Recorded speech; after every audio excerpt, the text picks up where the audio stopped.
and yes, and that's one of the topics here at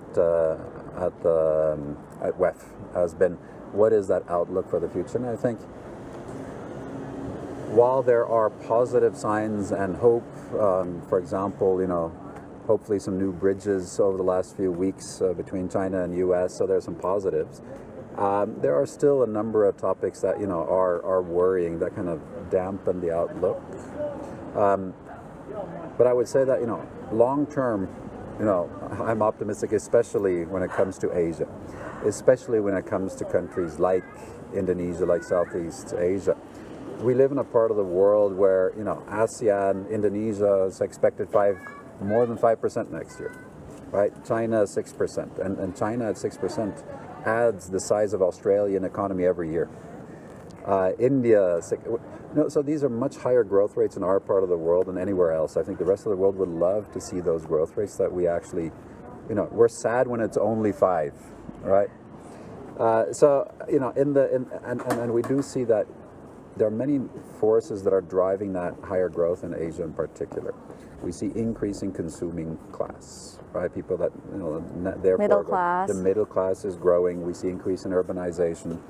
We see the effects of technology allowing our countries, our companies, our individuals to leapfrog, into how they access products. We can sell now over the iPhone. All these kinds of things make at least me optimistic for the, let me call it, medium to long term in Asia. Okay. Are you worried about the U.S. and European Union trade tensions? So I think,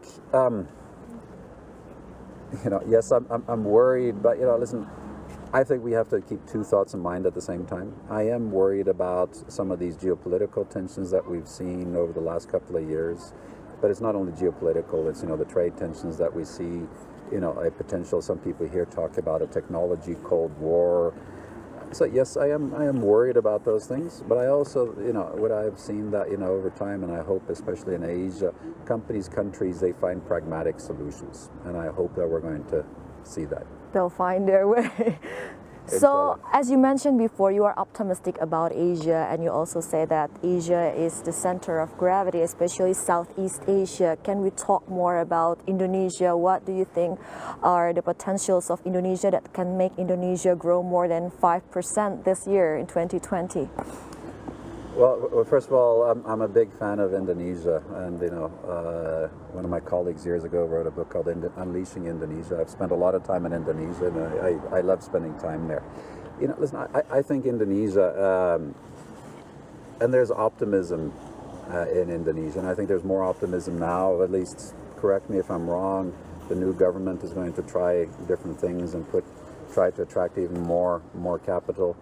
Going to continue to try to restructure sectors and what have you. So, there's new hope with new government, or the new cabinet, I should say.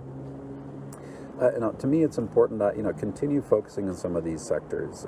We see Indonesia, great growth in the tech sector with some of the private entrepreneurs recently. These are fantastic examples, and they're globally relevant. These companies, the people far outside of Indonesia and Southeast Asia have heard of the Tokopedias, of the Gojeks, and so forth. This is great. So I expect that sector, the tech sector and the tech-enabled sector, to continue to grow. The whole consumer sector, because we see increasing income in the middle class and people joining the middle class, we're going to continue to see that in Indonesia. So all of these things make me again positive. I hope I'm a realistic optimist. I know that things are not easy, but at least I am optimistic for the longer term. So how do you think about the investors' confidence to Indonesia? Do you find it very promising? I think you need to look at different types of investors. So the ones that already are either are Indonesian or existing in Indonesia, and I think they have figured out how Indonesia works.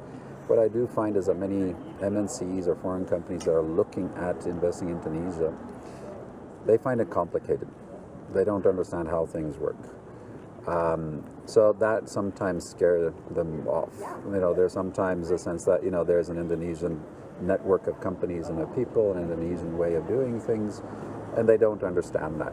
So I think the more we can increase the ease of doing business, the transparency, the better it is to attract even more companies. Okay.